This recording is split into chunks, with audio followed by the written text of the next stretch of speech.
The champagne tasted like expensive lies. I held the flute between my fingers, watching the bubbles rise and burst against the crystal rim, each one a tiny death. Around me, the Bellingham estate glittered with old money and older secrets, chandeliers dripping light like frozen tears, women in gowns that cost more than my yearly salary, men whose smiles never quite reached their eyes. I didn't belong here. But Margot Sinclair had insisted. "Serafina, darling, you must come," she'd said last week, her manicured nails clicking against her wine glass. "Everyone who's anyone will be there. And you need connections if that little gallery of yours is going to survive." My little gallery, 3 years of blood, tears, and maxed out credit cards, and to people like Margot, it was still just a hobby, a charming distraction for a woman who should have married well by now. I took another sip of champagne and reminded myself why I'd come. The Bellingham Foundation was considering a grant for emerging artists. One conversation with the right patron could change everything. "Still unmarried, I see." The voice slithered through the crowd before I saw him, Daniel Ashworth, in a suit that probably cost more than my car, with that same condescending smile he'd worn the night he'd ended things. 3 years ago, he'd told me I was too ambitious for my own good, that I needed to learn my place. Now he stood before me with his new fiancée on his arm, a delicate blonde who looked at him like he'd hung the moon. "Daniel." I kept my voice even. "What a surprise." "Is it?" He looked me over slowly, deliberately. "I heard you were still running that little art shop downtown." "How? Quaint." His fiancée giggled. Actually giggled. I felt the familiar burn of humiliation crawling up my throat, but I'd learned long ago how to swallow it. "It's a gallery, actually, and we just secured representation for 3 artists who are showing at the Venice Biennale next year." Daniel's smile flickered just for a moment before he recovered. "Well, I suppose everyone needs a dream to cling to." He leaned closer, his breath warm with scotch. "Though I always thought your dream was finding a man to take care of you. Shame that didn't work out." The words hit exactly where he intended. I felt my composure cracking, felt the stares of nearby guests who'd heard every word. And then, a presence at my back. Warmth. The subtle scent of sandalwood and something darker. Something that made my pulse stumble. "The lady's dream appears to be thriving without your input." The voice was low, controlled, carrying the kind of authority that didn't need volume to command attention. Daniel's face went pale. I turned and found myself staring at a chest clad in black Armani. I had to tilt my head back to find his face, and when I did, the breath left my lungs. He was beautiful in the way that storms were beautiful. Dark hair swept back from a face carved from shadow and ambition, sharp cheekbones, a jaw that could cut glass, lips that looked cruel even at rest. But it was his eyes that stopped me. Gray, cold, piercing me like I was the only person in a room of hundreds. "Mr. Vitali." Daniel's voice had gone reedy. "I didn't realize you were, I didn't know you were acquainted with." "We're not acquainted." Those gray eyes never left mine. Yet, he extended his hand toward me, and the room seemed to hold its breath. "Dance with me." It wasn't a question. I should have refused. Every instinct I'd developed in 28 years of navigating men who thought they owned the world, screamed at me to walk away. But something in his gaze, something hungry and patient and absolutely certain, made my hand rise without permission. His fingers closed around mine. Cold. His skin was cold, but the touch sent heat blazing through my veins. He led me to the dance floor, and the crowd parted like water before a ship's prow. I caught whispers in our wake, "Vitali," they murmured, the name passing from lip to lip like a prayer or a curse. He pulled me close, closer than propriety allowed. One hand splayed across my lower back, burning through the silk of my emerald gown. "You're trembling," he observed. His accent was faint Italian, maybe, worn smooth by years of careful control. "I'm cold." "You're lying." His thumb traced a circle against my spine, but I'll allow it, for now. We moved together, and I hated how naturally my body followed his lead. "Who are you?" "You know who I am." "I know your name. That's not the same thing." Something flickered in his expression, surprise. Maybe, or amusement. "No, it isn't." He spun me, pulled me back, his chest solid against mine. "Dante Vitale. And you are Serafina Cross, owner of the Ember Gallery on Vine Street, curator of 3 artists, now bound for Venice, and currently being humiliated by a man who isn't worth the dust on your shoes." My heart stuttered. "You know a lot about me." "I know a lot about everything that happens in this city." His hand tightened on my waist. "Including that your ex-fiancé's family has been laundering money through their textile company for the last decade." The words landed like ice water. I stumbled, but he caught me effortlessly. pulling me closer still. Why are you telling me this? Because information is currency, and I'm curious what you'll do with it. The music swelled, strings crying out in something that sounded like warning. Around us, the party continued laughter, clinking glasses, the performance of wealth and pleasure. But in his arms, I felt like I'd stepped into another world entirely, a world of shadow and consequence. I think, I said slowly, that you're a very dangerous man. His smile was a knife's edge. I think you're right. The song ended. He held me for one heartbeat longer than necessary, his gaze dropping to my lips before returning to my eyes. Tomorrow night, he said. There's an exhibition at your gallery, the Moreno collection. How did he know about that? It hadn't been announced yet. I'll be there, he continued. And Serafina? My name on his lips felt like a brand. Wear the red. He released me and stepped back, and I immediately felt the loss of his warmth like a wound. He melted into the crowd without another word, leaving me standing alone on the dance floor with my heart racing and my mind spinning. I turned to find Daniel watching from across the room, his face a mask of barely concealed fury. But for the first time in 3 years, I didn't care what Daniel Ashworth thought of me. I had bigger things to worry about now. I didn't know yet what Dante Vitale wanted from me, didn't know why he'd singled me out, why he'd saved me from humiliation, why he knew things about my gallery that hadn't been made public. But as I slipped out of the ballroom and into the cool night air, one thing was certain. My ordinary life had just ended. And whatever came next, whatever storm I'd just walked into, I had a feeling there was no going back. I didn't sleep that night. Every time I closed my eyes, I saw gray. Gray like winter storms. Gray like the barrel of a gun. Gray like the eyes of a man who looked at me like I was something to be studied, dissected, possessed. Wear the red. Who said that to a stranger? Who danced with a woman he'd never met and left her with commands instead of questions? A dangerous man. That's who. By morning, I'd convinced myself it meant nothing. Dante Vitale was a name whispered in certain circles, real estate, finance, something vague about international trade. Rich men liked to play mysterious. It made them feel powerful. But when I arrived at the gallery, my conviction crumbled. A single black rose sat on the doorstep, wrapped in crimson ribbon. No card, no note, just the flower, its petals dark as bruises, and the faint scent of something I couldn't name, smoke and sweetness intertwined. My hands trembled as I picked it up. That's beautiful, said Nina, my assistant, appearing behind me with 2 cups of coffee. Secret admirer? Something like that. I threw the rose in the trash. It was still there when I fished it out 3 hours later, unable to stop thinking about it. I told myself I was being practical. It was a beautiful flower, after all. Seemed wasteful to discard it, but I knew the truth. I kept it because he had sent it, and I hated myself for that. The Moreno exhibition was my biggest show yet. Lucia Moreno painted women in chains, not literally, but metaphorically. Her canvases screamed with color, with rage, with the quiet desperation of feminine strength suppressed. I discovered her 2 years ago, painting in a warehouse in Brooklyn, and convinced her to let me represent her. Tonight, 50 of her pieces hung on my walls. Critics were coming. Collectors. People who could change both our lives. I wore the red. I told myself it was because the dress photographed well, because I'd been planning to wear it anyway, because it had nothing to do with a stranger's command whispered against my hair. But when I looked in the mirror, silk clinging to my curves, the neckline plunging just enough to suggest without revealing, I knew I was lying. The gallery filled quickly. Champagne flowed. Conversations hummed.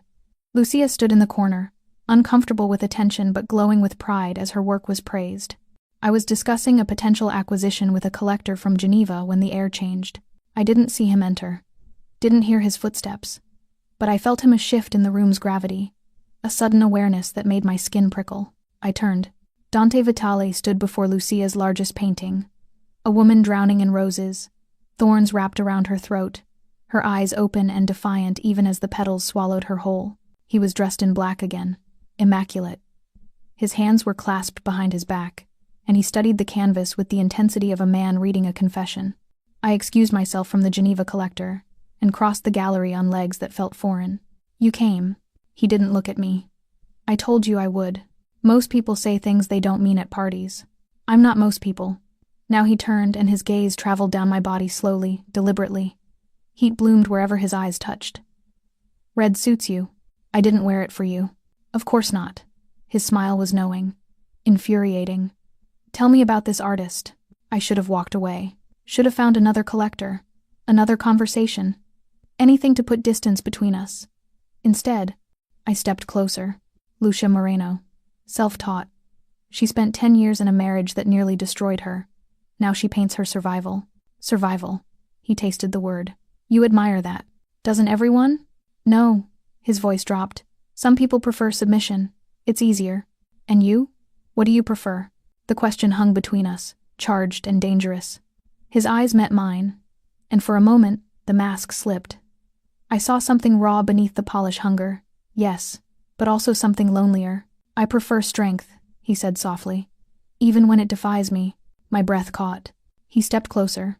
Close enough that I could feel the heat of him despite the inches still between us. You threw away my rose. How did you? I know everything that happens in your world, Serafina. I thought I made that clear. Fear trickled down my spine. Are you watching me? Protecting you. From what? He didn't answer. Instead, he lifted his hand and touched my face, just a brush of his knuckles against my cheek, lighter than breath. My entire body ignited. There are men coming to your gallery tonight, he murmured. Men who want something you have. When they approach you, say nothing. Agree to nothing. Do you understand? No. I don't understand anything about. Serafina. My name was a command. Trust me. I don't even know you. You will? He stepped back, and the loss of his proximity left me dizzy. He nodded once, a gesture of farewell, and then he was gone, vanishing into the crowd like smoke. I stood frozen, my cheek burning where he'd touched me, my mind reeling. Men who want something you have. What could I possibly have that anyone would want? I got my answer 20 minutes later. 2 men approached me near the back gallery, tall, broad, with smiles that didn't reach their eyes. They wore expensive suits and spoke with accents I couldn't place. Miss Cross, one of them said. We represent a private collector interested in acquiring your entire Moreno collection. Name your price. My throat went dry. The collection isn't for sale. It's committed to a museum tour after this exhibition. Plans change. The other man stepped closer. Our employer is very motivated. He would hate to see something unfortunate happen to such beautiful work. My blood turned to ice. And across the room, watching from the shadows, Dante Vitali's gray eyes burned with something that looked like war. The 2 men stood too close. Their cologne was expensive, but beneath it lurked something sour. Sweat, maybe, or the scent of barely concealed violence. I think you should leave, I said, keeping my voice steady despite the tremor in my hands. This is a private event. We were invited. The taller one smiled, revealing teeth too white to be natural. By your future business partner. I don't have a business partner. Not yet. His companion reached into his jacket, and my heart stopped, but he only pulled out a card. Cream-colored, embossed with a single symbol, a serpent eating its own tail. Mr. Castellano requests a meeting. Tomorrow. Noon. He pressed the card into my palm, his fingers lingering too long.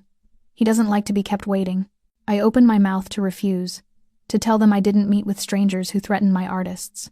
But before I could speak, a hand settled on my lower back. Warmth. Sandalwood.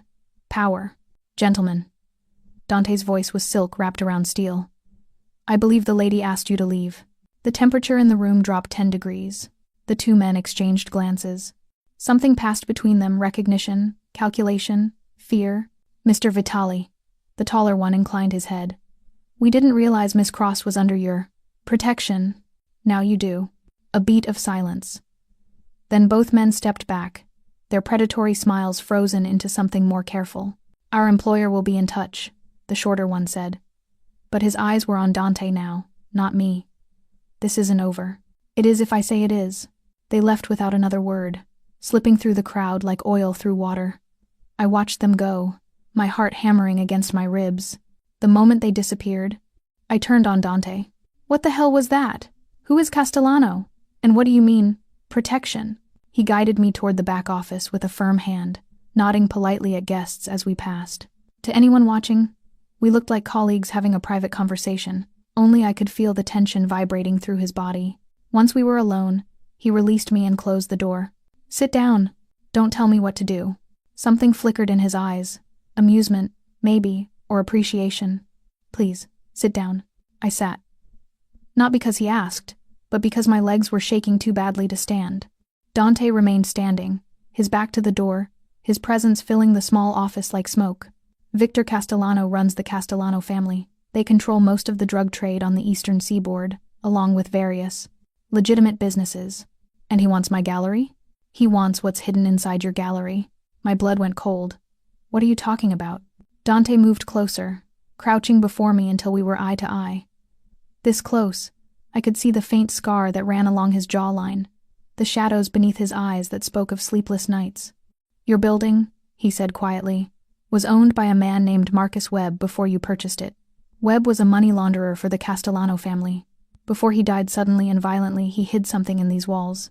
Something Castellano has been searching for ever since. That's insane. I've been here 3 years. I would have noticed. Would you? Have you ever wondered why your rent is so low for this location? Why the previous tenants all left within months? Why the building's ownership records are buried under shell corporations? I thought of the drafty corners, the strange cold spots, the way the basement door sometimes stuck for no reason. What did he hide? Documents.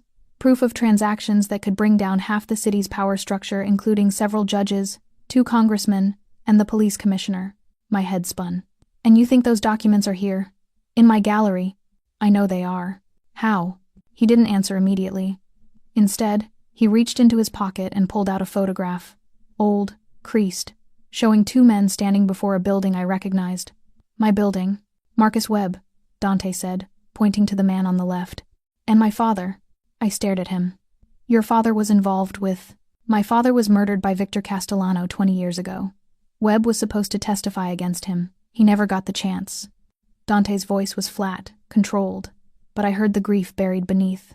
Those documents are the only evidence that could finally bring Castellano to justice. And I've spent 15 years searching for them. The pieces clicked into place. The dance at the party, the rose, the way he'd appeared tonight like a shadow summoned by danger.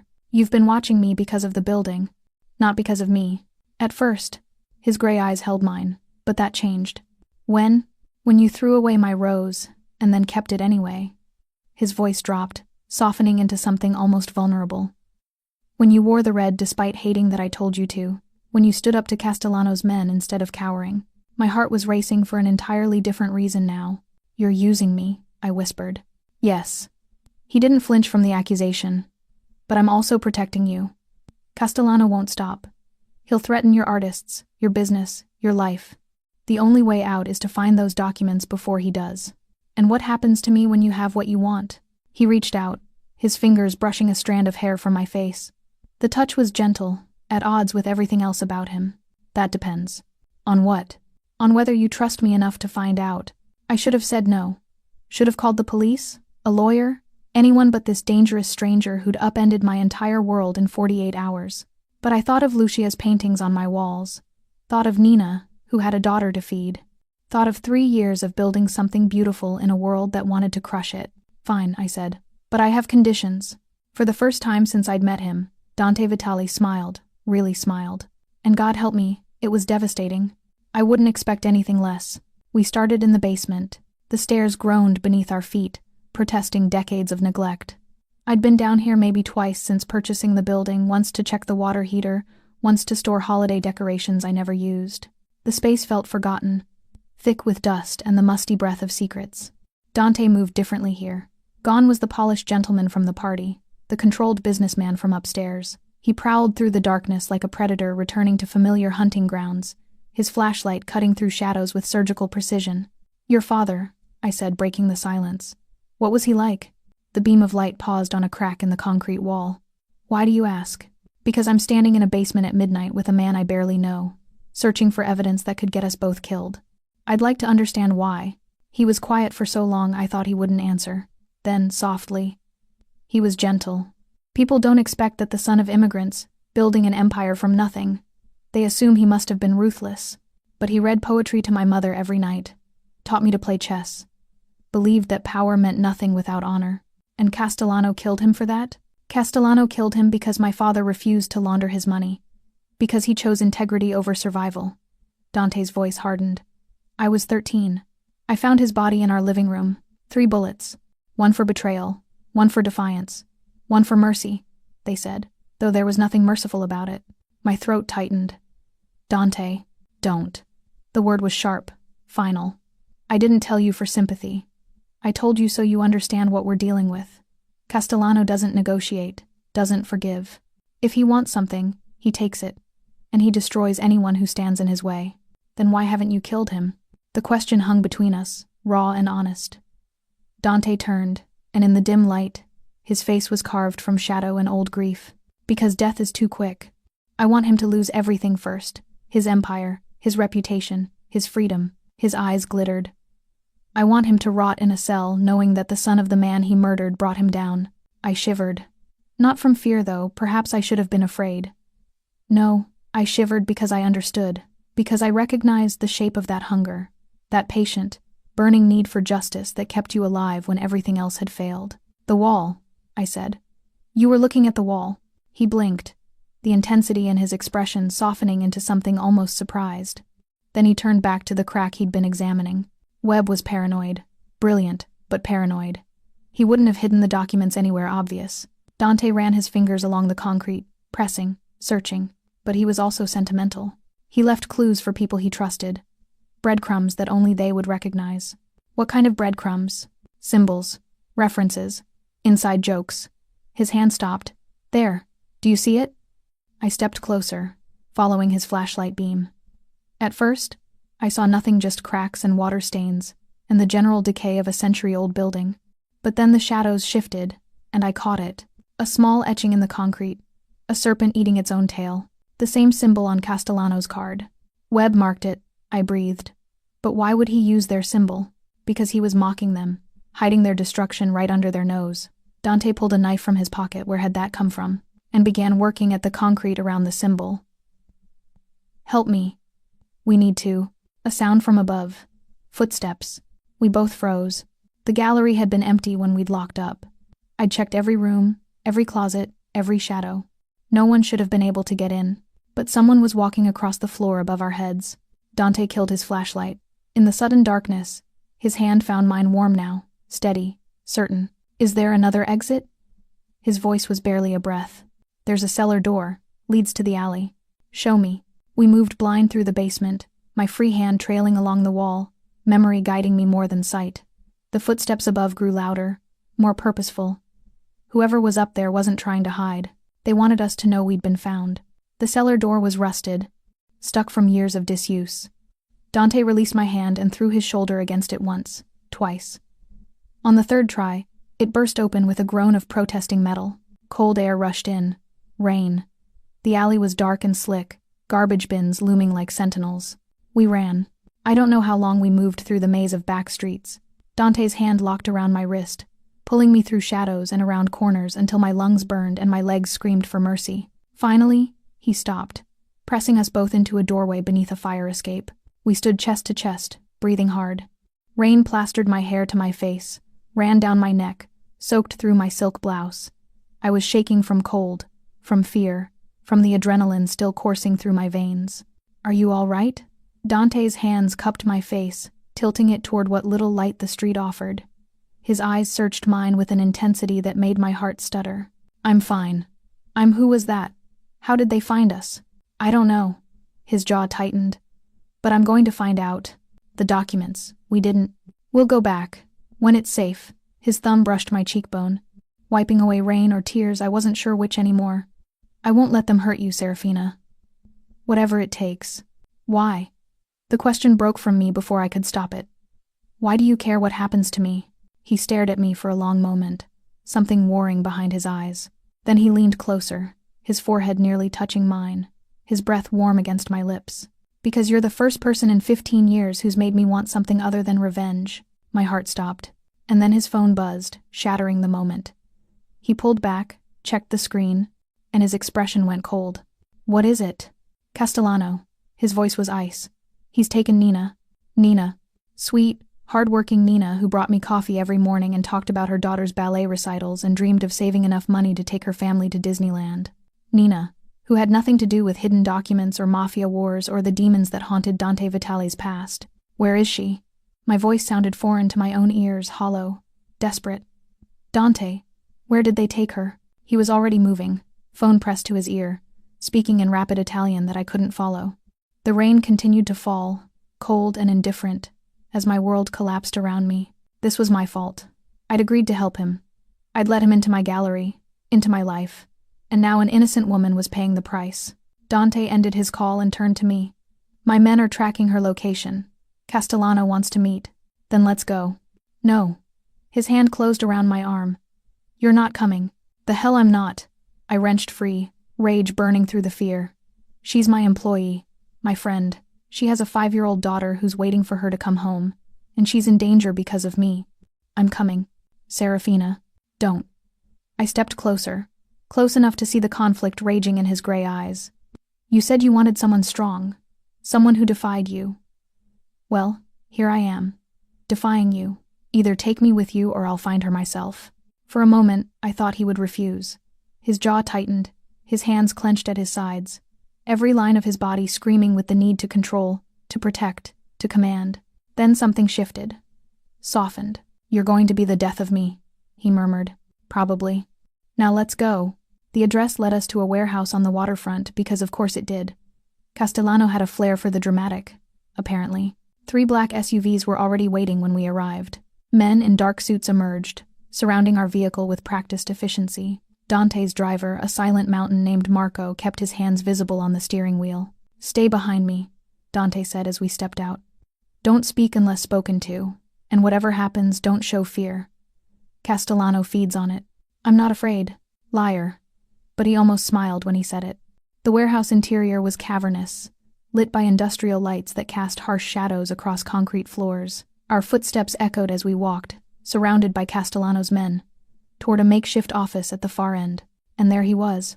Victor Castellano was smaller than I'd imagined. A compact man in his 60s with silver hair and a face that might have been handsome once, before cruelty carved its mark into every line. He sat behind a metal desk, fingers steepled, watching our approach with the patience of a spider who'd already trapped his prey. Nina sat in a chair beside him, hands bound, mascara streaking her cheeks. But she was alive, breathing. When she saw me, her eyes widened with relief and terror. Miss Cross. Castellano's voice was cultured, pleasant even. Thank you for joining us. I apologize for the unconventional invitation, but you've been rather difficult to reach. Let her go. I stepped forward, ignoring Dante's warning hand. She has nothing to do with this. On the contrary, she has everything to do with this. Castellano rose, circling the desk with predatory grace.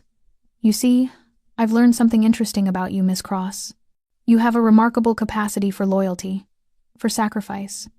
It's admirable, truly. But it's also a weakness. He stopped beside Nina, one hand resting on her shoulder. She flinched. The documents, he continued. I know you've been searching for them. I know Vitale has filled your head with stories about justice and revenge. What he hasn't told you is what those documents actually contain. I glanced at Dante. His expression was stone. They don't just implicate my organization, Castellano said. They implicate his. The Vitale family wasn't always so honorable. Before his father's convenient conversion to righteousness, they were neck-deep in the same business I run today. Human trafficking, drug manufacturing, assassination. You're lying, am I? Castellano smiled. Ask him about the Moretti massacre. Ask him what his grandfather did to secure their territory in the 70s. Ask him why his father was really killed, not because he refused to launder my money, but because he was going to expose the sins of his own bloodline. I turned to Dante. Is that true? He didn't answer, didn't move. But something flickered in his eyes. Guilt, shame, old wounds ripped fresh. The documents would destroy us both, Castellano said. Which is why I'm offering you a choice, Miss Cross. Give me the location of those papers, and I'll release your friend. Refuse, and... He shrugged. Well, I'm sure her daughter will be well cared for in the foster system. Nina sobbed. The sound cut through me like a blade. Don't, Dante said quietly. He'll kill her either way. Will I? Castellano tilted his head. You wound me, Dante. I'm a businessman, not a monster. Unlike your family, I honor my agreements. My mind raced. I didn't know where the documents were. We'd barely started searching before being interrupted. But Castellano didn't know that, and Dante's silence about his family's past had cracked something open. A doubt I couldn't ignore. I need time, I heard myself say. We found a marker in the basement, but we didn't have a chance to excavate. Give me 48 hours. Serafina, Dante's voice was sharp. 24, Castellano countered. And to ensure your cooperation. He snapped his fingers. 2 men grabbed me before I could react, wrenching my arms behind my back. Pain shot through my shoulders. She stays with me, Castellano said. Consider it collateral. No. Dante stepped forward, and suddenly every gun in the room was pointed at him. Take me instead. She doesn't know anything, Castellano laughed. That's exactly why she's valuable. Because you'll tear this city apart to get her back. He leaned closer to Dante, his voice dropping to a whisper I could barely hear. Clock's ticking, Vitale. 24 hours. Don't disappoint me. They dragged me away. The last thing I saw was Dante's face, rage and anguish, and something that looked terrifyingly like love. The room they locked me in was nicer than I expected. A bed with clean sheets. A small bathroom with running water. A window that overlooked the harbor. Barred but offering a view of ships moving through the darkness like ghosts. Castellano wanted me comfortable. That terrified me more than chains would have. Comfortable prisoners were prisoners meant to be kept. I paced the room for hours, counting my footsteps, cataloging every detail that might become useful. The door was solid steel with a keypad lock. The bars on the window were old but sturdy. The walls were thick enough that screaming would be pointless, not that I would scream. I refused to give them the satisfaction. Nina, was she safe?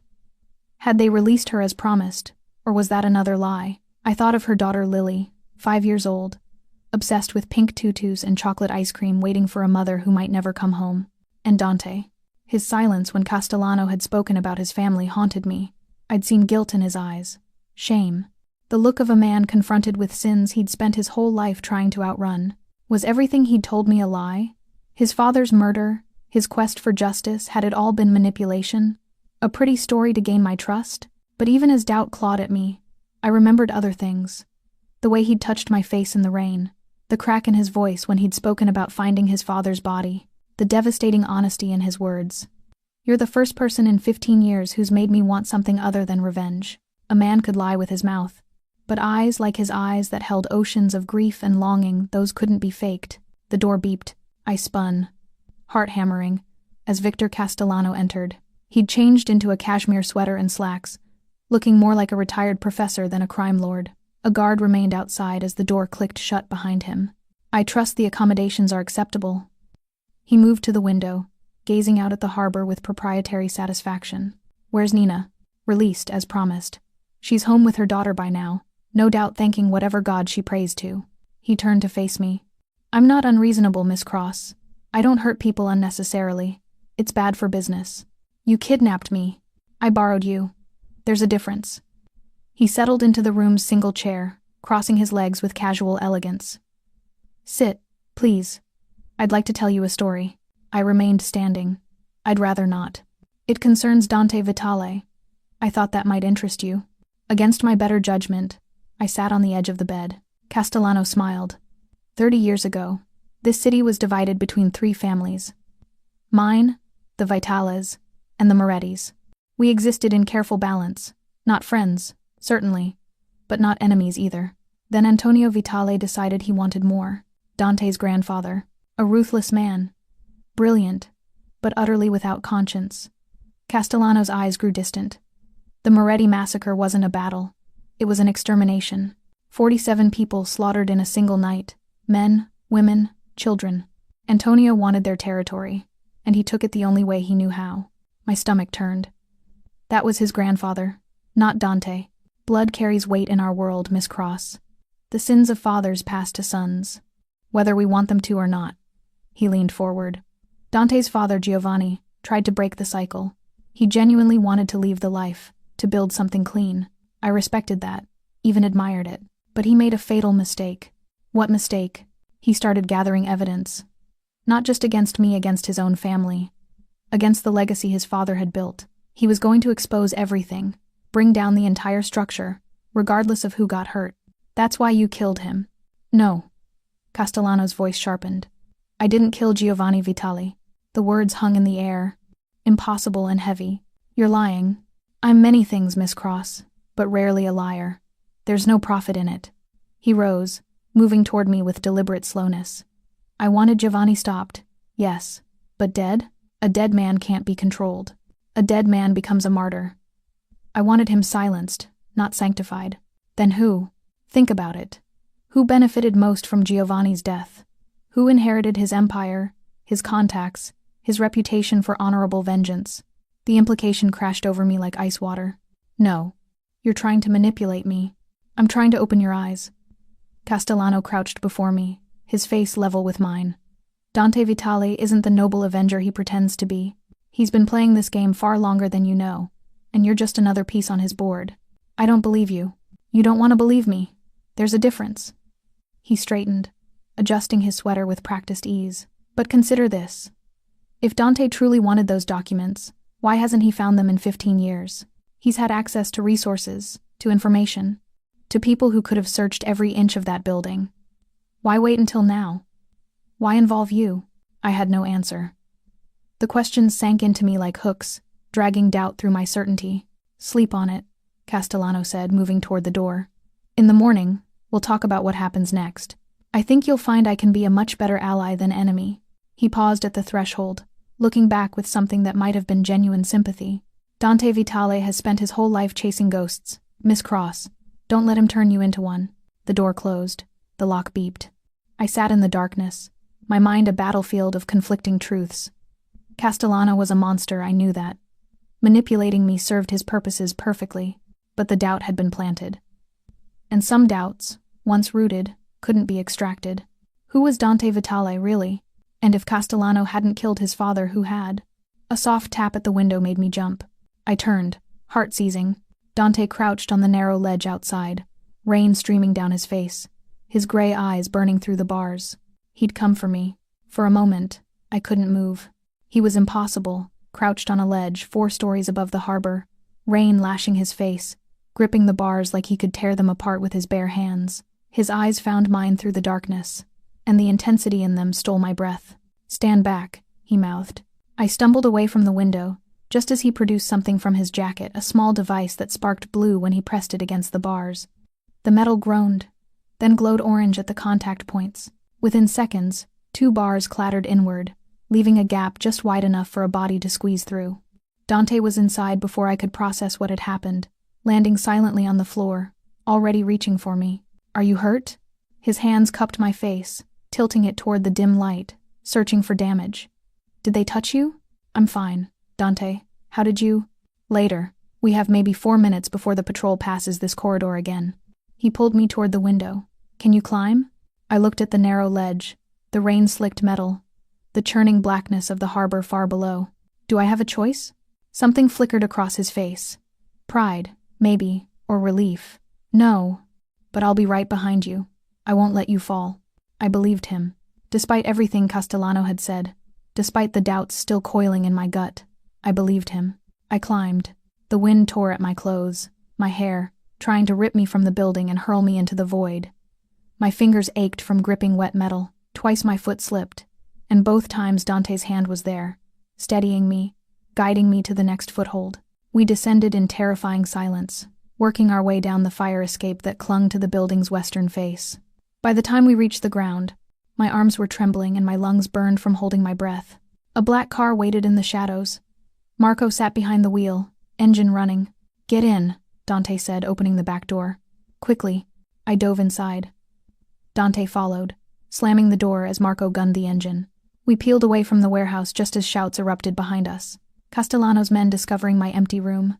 Nina, I gasped. Is she safe? My men extracted her before I came for you. She's with her daughter. Relief crashed through me, so intense it brought tears to my eyes. Thank you. God, Dante, thank you. He didn't respond. In the glow of passing streetlights, his face was carved from stone, jaw tight, eyes fixed straight ahead.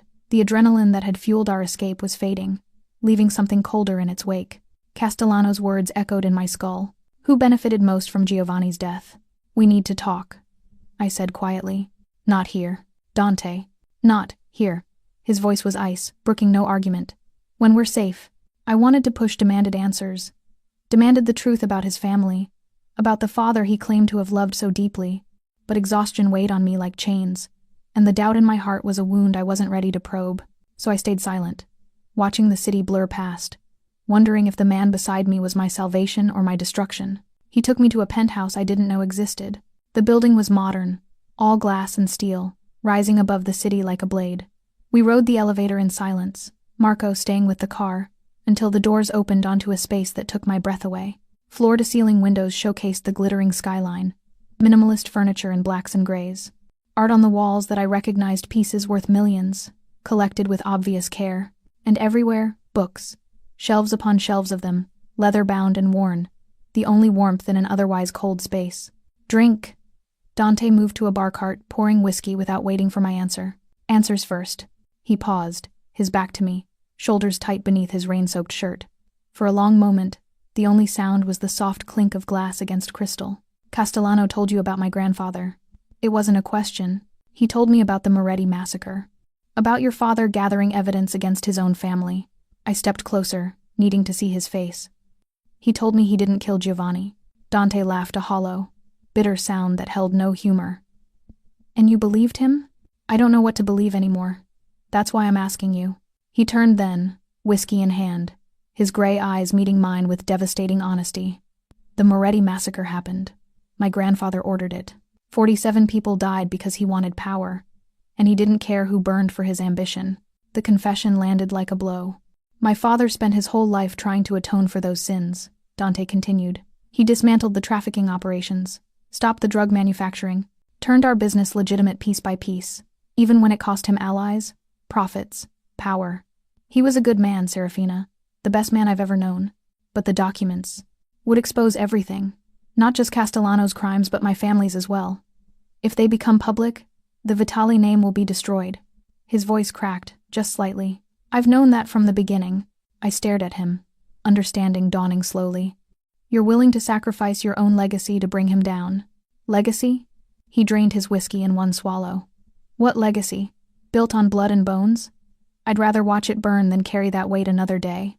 "Then why didn't you tell me?" "Because I was ashamed." The words were barely a whisper. "Because I wanted you to look at me the way you did at that party, like I might actually be worth something, not like another monster hiding behind expensive suits." My heart cracked. I crossed the distance between us, reaching up to touch his face rough with stubble, wet from rain, beautiful in its imperfection. He flinched like my touch burned him. "You're not your grandfather," I said softly. "You're not your father. You're just Dante." His eyes closed. A shudder ran through him. "Serafina, there's something else, something I haven't told you." His voice broke. "About the night my father died." The elevator doors opened behind us, and a woman's voice, cold as winter, said, "Hello, brother." The woman who stepped from the elevator was stunning in the way a viper was stunning, beautiful, deadly, best admired from a distance. She shared Dante's dark hair, his sharp cheekbones, his gray eyes. But where his features held shadows of grief, hers were carved from pure ice. She wore a white coat that probably cost more than my car.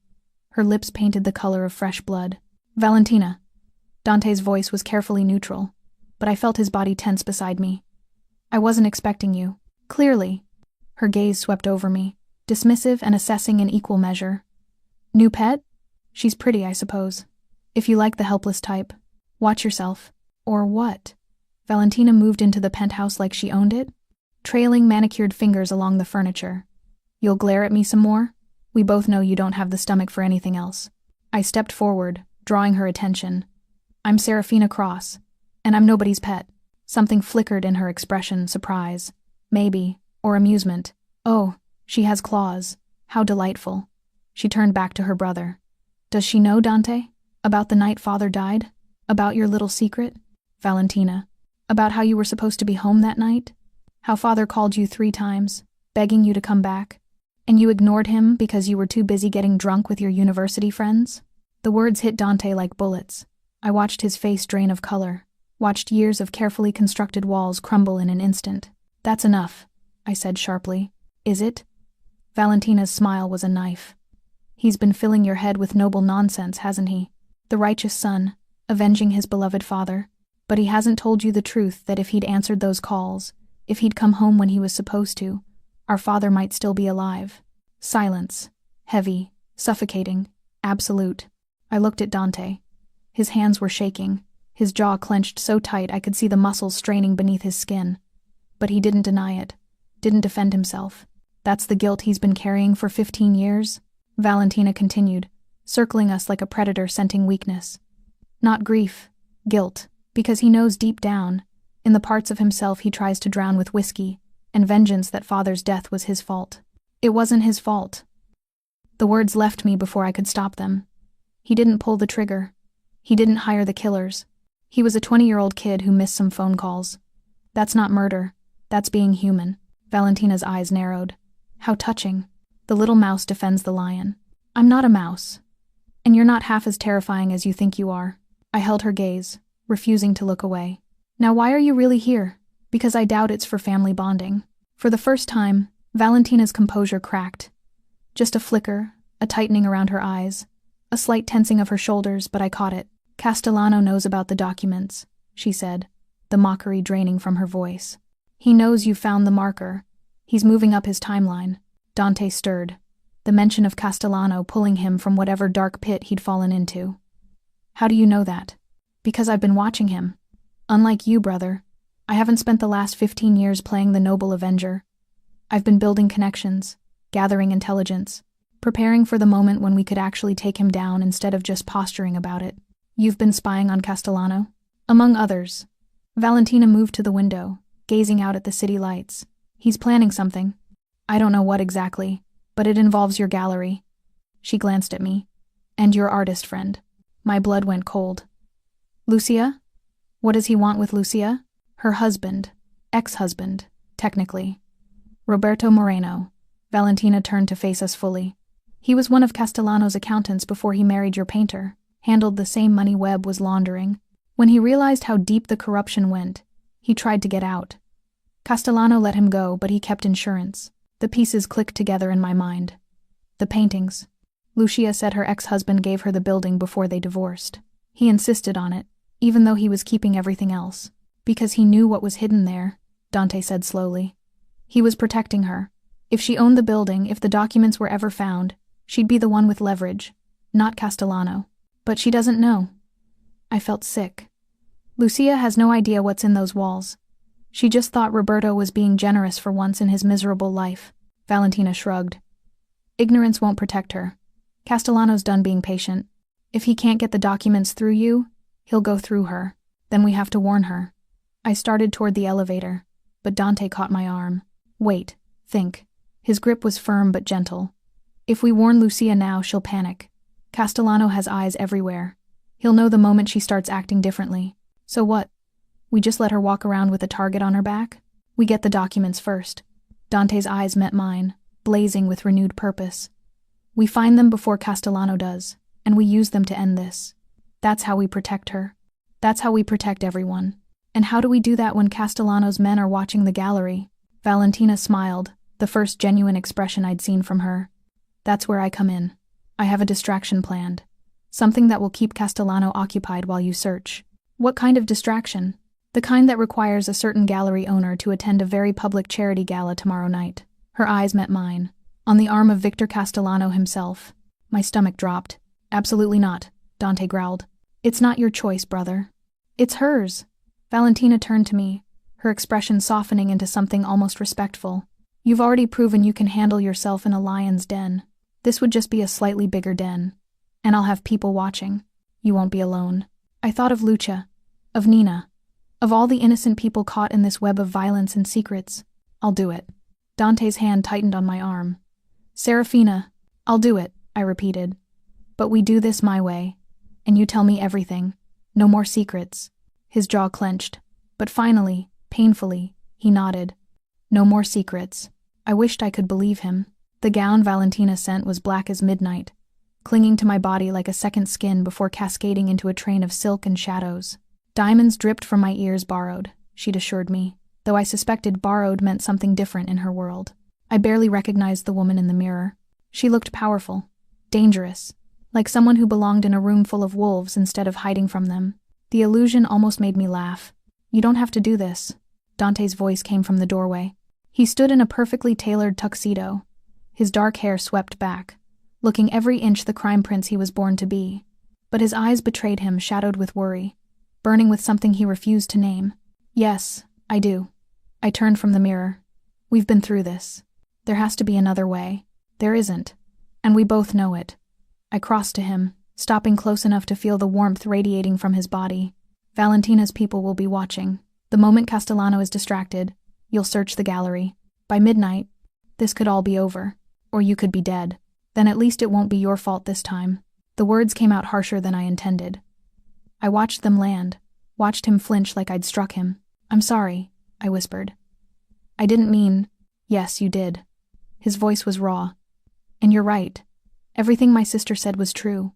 I wasn't there when my father needed me. I let him die because I was young and stupid, and thought I had all the time in the world. Dante, I've spent 15 years trying to make up for that night.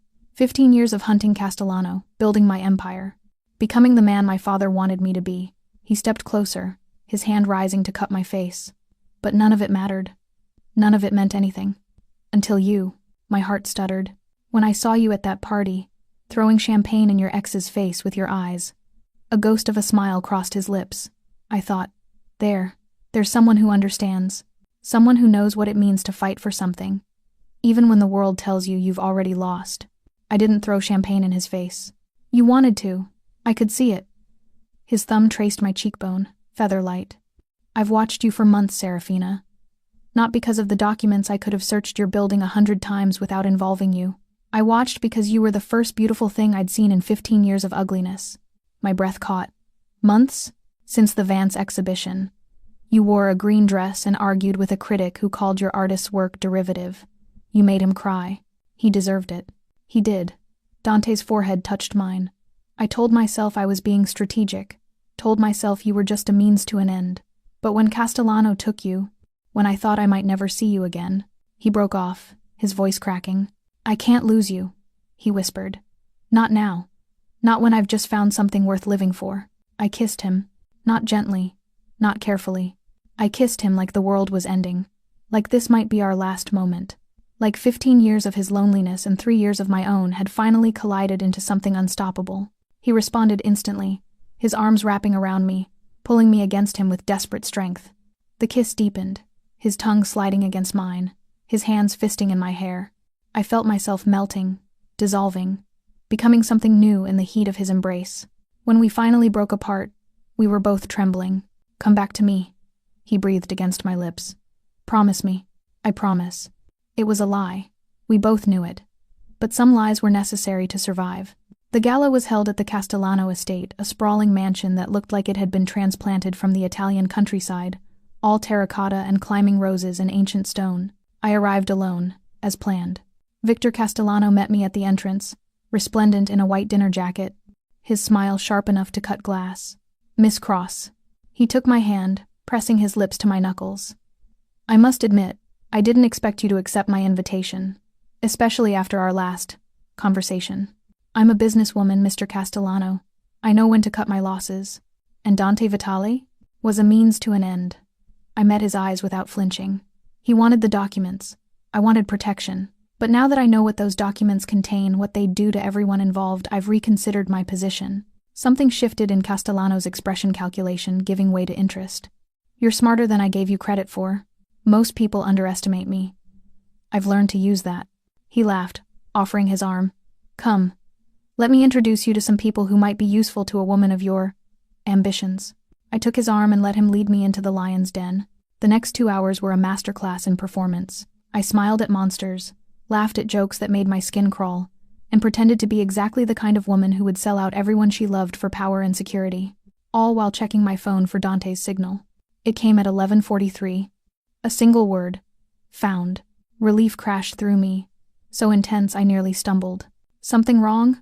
Castellano appeared at my elbow, champagne in hand. Just tired. These heels are murder. Then let me show you somewhere you can rest. His hand found my lower back, guiding me toward a hallway away from the crowd. I have a private study. Much quieter. Every instinct screamed danger. But I needed to keep him occupied for 15 more minutes. 15 minutes for Dante and Valentina to extract the documents and disappear. Lead the way. The study was exactly what I expected, leather and mahogany, and the faint smell of cigars. Castellano closed the door behind us, and the click of the lock echoed like a gunshot. Now, he said, his pleasant mask finally dropping, let's discuss what you really want, Miss Cross, and what you're willing to do to get it. He pulled a gun from his jacket, and smiled. The gun gleamed under the chandelier's soft light, its barrel pointed directly at my heart. Strange, how calm I felt. Perhaps terror had a threshold once you crossed it. There was nothing left but clarity. You knew, I said quietly. From the moment you walked through my door. Castellano circled his desk, never lowering the weapon. Did you really think I'd fall for such an obvious ploy? Valentina Vitali hasn't made a move in 15 years without my knowledge. Her little distraction was charming but transparent. My blood turned to ice. Then the gallery is currently surrounded by my men. Dante and his sister walked into a trap. He smiled, savoring my horror like fine wine. By now, they're either in custody or dead. I haven't decided which I prefer. The room swayed. I gripped the back of a chair to keep from collapsing. Not Dante. Please, not Dante. You're wondering why I brought you here instead of simply killing you at the door? Castellano continued conversationally. The truth is, Miss Cross, I find you fascinating. Most people crumble when faced with power. They beg, bargain, betray anyone necessary to survive. But you, he tilted his head, studying me. You walked into my home knowing you might die. Why? Because some things matter more than survival. Such as justice, love, the chance to watch men like you burn. He laughed, genuinely amused, which somehow made it worse. Remarkable. I can see why Dante fell for you. He always did have a weakness for martyrs. He lowered himself into his leather chair, the gun resting casually on the armrest. But here's what you don't understand. Those documents you've been chasing? They're worthless. You're lying. I'm not. The evidence Webb collected was damning 15 years ago. But corruption has a shelf life. The judges he documented are dead or retired. The congressmen have moved on to federal positions beyond my reach. The police commissioner was assassinated 3 years ago in an unrelated matter. His smile turned cruel. The only thing those documents would accomplish now is destroying the Vitali legacy, which is why I've let Dante chase them for so long. The words hit me like physical blows. All of it, the searching, the danger, the sacrifice for nothing. You wanted him to find them, I realized slowly. You wanted him to expose his own family's crimes while you walked away clean. The Vitalis destroyed themselves generations ago. I simply wanted to watch the final act. Castellano rose, moving toward me with predatory grace. But you've changed things, Miss Cross. Dante was never supposed to find someone worth fighting for. He was supposed to remain alone, consumed by guilt and vengeance, until he finally self-destructed. Sorry to disappoint. On the contrary, you've made this far more interesting. He stopped inches from me, the gun pressing cold against my chest. So here's my offer. Come work for me. Use that magnificent spine of yours for something productive. Help me build an empire that will last generations, instead of dying for a man who can't even save himself. You're insane. I'm pragmatic. There's a difference. His free hand rose to touch my face, and I forced myself not to recoil. Think about it, Serafina. Your gallery, funded beyond your wildest dreams. Your artists, celebrated worldwide. Everything you've ever wanted, handed to you on a silver platter. All you have to do is let go of a man you've known for a week. For one terrible moment, I considered it. Not because I wanted power or money or anything he could offer, but because surviving meant having the chance to fight another day, to find another way, to somehow save the people I loved. Then I remembered Dante's face in the rain, his voice breaking as he confessed his guilt. The way he'd looked at me like I was the first light he'd seen in 15 years of darkness. Some things mattered more than survival. Go to hell. The gun pressed harder. Wrong answer. The window behind him exploded. Glass rained through the study like diamond shrapnel. I threw myself to the ground as figures in black burst through the opening, moving with military precision. Gunfire erupted sharp, deafening, chaos incarnate. Someone grabbed my arm, hauling me up. Dante. He was bleeding from a cut above his eye, his tuxedo torn, his face a mask of fury and desperation. But he was alive. Alive in here and pulling me toward the shattered window. The documents, I gasped. We have them. Valentina's safe. Now move. We ran. Behind us, Castellano was screaming orders, his men returning fire against Dante's forces. The mansion had become a war zone, guests fleeing in terror, bodyguards clashing in corridors, the air thick with smoke and gunpowder. We burst onto the terrace, racing toward the edge of the grounds where a helicopter waited, its rotors already spinning. Almost there, Dante shouted over the noise. Just a little further. A shot rang out. Dante stumbled. I caught him as he fell, my arms wrapping around his chest, his weight dragging us both to the ground. Blood blossomed across his white shirt, spreading like roses on snow. No, the word tore from me. No, no, no. Serafina. His hand found my face, trembling, leaving streaks of red on my cheek. You have to go. Leave me. I'm not leaving you. The helicopter Valentina has the documents, she'll finish this. His voice was weakening, his eyes fighting to stay open. Please, just go. Castellano emerged onto the terrace behind us, gun raised, his face twisted with rage. Touching, he spat. But ultimately pointless. He aimed at my head, and then another shot from somewhere above. Somewhere impossible, and Castellano crumpled, a perfect hole appearing in his forehead. I looked up. On the mansion's roof, silhouetted against the moon, stood a figure I recognized from photographs. A woman with silver hair and eyes like winter storms. Dante's mother. Elena Vitali lowered her rifle, met my gaze across the chaos, and nodded once. Then she disappeared. Dante. I pressed my hands against his wound, trying to stop the bleeding. Stay with me. Please, stay with me. His eyes fluttered closed. I love you, he whispered, and the world went silent. 3 days. 72 hours of fluorescent lights and antiseptic corridors and the relentless beeping of machines keeping Dante alive. 72 hours of pacing, hospital hallways, drinking terrible coffee, refusing to leave even when Valentina insisted I needed sleep. I couldn't sleep. Every time I closed my eyes, I saw him falling, saw the blood spreading across his chest like a crimson tide, heard his voice, broken and desperate, I love you. He hadn't woken up since surgery.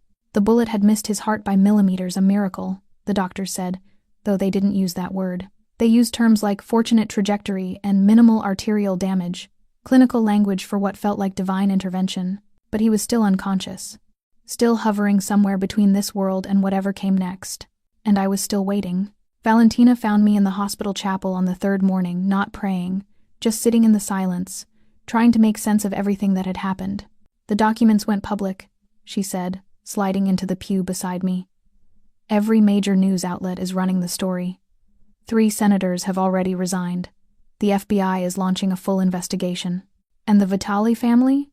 Exposed. Along with everyone else. Her voice held no bitterness, only exhaustion. Our grandfather's crimes are front-page news. The company stock has plummeted. We'll probably lose everything. I'm sorry. Don't be. She turned to look at me, and for the first time, I saw something vulnerable beneath her ice. This is what my father wanted. What Dante wanted. The truth regardless of the cost. A pause. He would have sacrificed himself for this. Almost did. He's not going to die.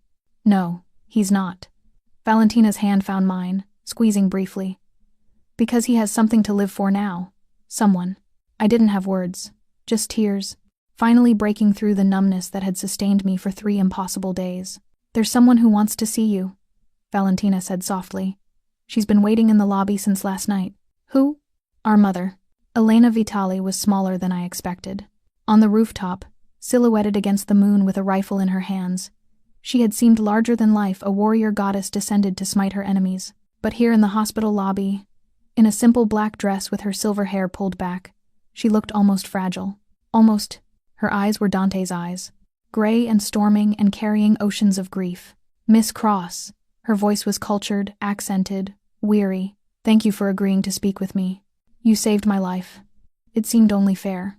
A ghost of a smile crossed her lips. I saved my son's legacy. You simply happened to be standing in the right place. Is that what you tell yourself? The question hung between us, sharper than I'd intended. Elena's expression flickered surprise, then something like respect. My husband used to say I had a gift for self-deception, she said quietly. Perhaps he was right. She gestured to a pair of chairs by the window. Please, sit. There are things you need to understand. I sat. She remained standing, gazing out at the city below. I disappeared when Dante was 14. Everyone assumed I was dead, kidnapped, killed, disposed of, like so much inconvenient baggage. In truth, I ran. Her voice hardened. Giovanni and I had discovered what Antonio, my father-in-law, had done. The massacres, the trafficking, the horrors buried beneath our family's wealth.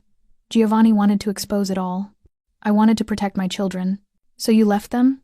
I went into hiding, built a network, gathered resources. She turned to face me, her eyes bright with unshed tears. I've spent 20 years preparing to destroy the empire that corrupted my family, working in shadows, waiting for the right moment. When Castellano killed Giovanni, I almost broke cover. But Dante was already building his own path to vengeance. I thought, Her voice cracked. I thought if I stayed hidden, he would be safe. That Castellano wouldn't see him as a threat. You were wrong. I was a coward hiding behind strategy. The admission seemed to cost her something vital. I watched my son suffer for 15 years. Watched him drown in guilt that was never his to carry. And I did nothing. You killed Castellano. Too late. Always too late. Elena crossed to me, kneeling so we were eye to eye. But you reached him when no one else could. You gave him something I couldn't. A reason to forgive himself. I thought of Dante in the penthouse, confessing his guilt. Of the way he'd trembled when I told him he wasn't his grandfather's sins. He reached me too, I whispered. Then don't let go. Elena's hands clasped mine, fierce and warm. Whatever comes next, the trials, the fallout, the world trying to tear you apart, don't let go of each other. That's all that matters. All that's ever mattered. A commotion from the hallway. Valentina's voice, sharp with emotion. He's awake. Serafina, he's awake. I ran. The hospital room was bright with afternoon sun. Dante lay propped against pillows, pale and bandaged, looking like he'd fought a war and barely survived. But his eyes, those gray eyes that had seen too much darkness, were open, alive, fixed on me with an intensity that stole my breath. You're here, he rasped. Where else would I be?